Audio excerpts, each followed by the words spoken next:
Hello class 10 कैसे हो दोस्तों। तो आज आपके लिए एक ऐसी कॉपी का एग्जाम्पल देने जा रहा हूं जिसके माध्यम से आप सीख सकते हो कि साइंस बोर्ड एग्जाम में कॉपी कैसे लिखी जाती है।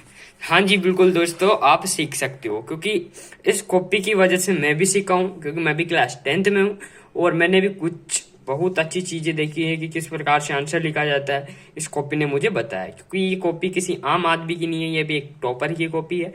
तो आप देखिएगा इसमें साइंस की कॉपी में कैसे इन्होंने लिखा है और कैसे ये लिखते हैं और कैसे इन्होंने हमें इंट्रोडक्शन जानकारी दी है, तो हम आपके साथ शेयर कर रहे हैं। ठीक है, तो हम आगे बढ़ते हैं दोस्तों। देखो कैसे लिखते हैं ये। अब देखिए दोस्तों, क्वेश्चन से आता है कि अम्ल किसे कहते हैं, समझाइए। तो अम्ल इन्होंने सबसे पहले डेफिनेशन लिखी, वह पदार्थ जो जलीय विलयन में H+ आयन उत्पन्न करते हैं। बिल्कुल। अब उदाहरण लिख दिया कि अम्ल कैसे होता है, तो HCl HNO3 H2SO4 ये भी अम्ल होता है। तो कितना अच्छा लिखा। तो इधर इन्होंने फ्लो चार्ट के माध्यम से बताया है कि अम्ल भी दो प्रकार के होते हैं, प्रबल अम्ल और दुर्बल अम्ल।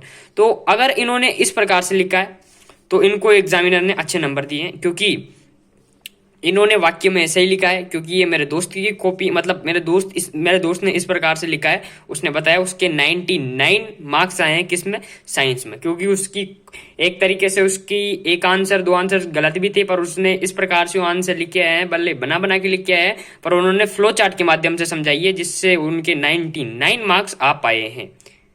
तो कैसे दोस्तों, वो तो इन्होंने ऐसे लिखा था। इन्होंने एग्जाम्पल के माध्यम से कॉपी बनाकर मुझे दी है कि इस प्रकार से आंसर लिखना है और इस प्रकार से सबको आंसर लिखना है।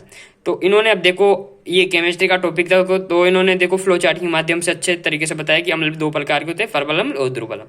तो इस प्रकार से अपन को लिखना है 10th क्लास में, है ना। तो आपको भी ये फॉलो करना है और मेरे को भी फॉलो करना है। अब जिसमें फिजिक्स का क्वेश्चन कैसे लिखते हैं वो भी देखते हैं। देखें, अब फिजिक्स का भी इस प्रकार से अपन को क्वेश्चन लिखना है, जब जाके नंबर मिलेंगे। अब जैसे कि इन्होंने प्रकाश का परावर्तन की डेफिनेशन समझा दी, उसके बाद में ये डायग्राम यहाँ पे लिख दिया नोट करके और उसके ऊपर नियम लिख दिए। तो एग्जामिनर को मतलब यू निबंध जैसे कि कोई भी, जैसे कि मतलब लिखते हैं ना गाटा गोटा, जैसे पूरे में लिख देते हैं, एग्जामिनर को कुछ भी समझ में नहीं आता, वैसे इन्होंने नहीं किया है। दूर दूर बड़ा लिखा है, एग्जामिनर एक बार देखेगा जिसमें समझ में लग जाएगा उसको कि यहाँ लिखा है बच्चे। तो इस प्रकार से आपको कॉपी लिखनी है दोस्तों। धन्यवाद। इस प्रकार से आपको आंसर लिखने हैं, और अगर आप ऐसे आंसर लिख के आते हो तो मैं झूठ नहीं बोल रहा दोस्तों, बहुत अच्छे मार्क्स मिलेंगे अपन को, मेरे को, आपको भी, सबको अच्छे मार्क्स मिलेंगे। क्योंकि एक ये टॉपर ने बताया है मेरे, जिसने 10th में 99% बनाई। धन्यवाद। लाइक करो वीडियो को।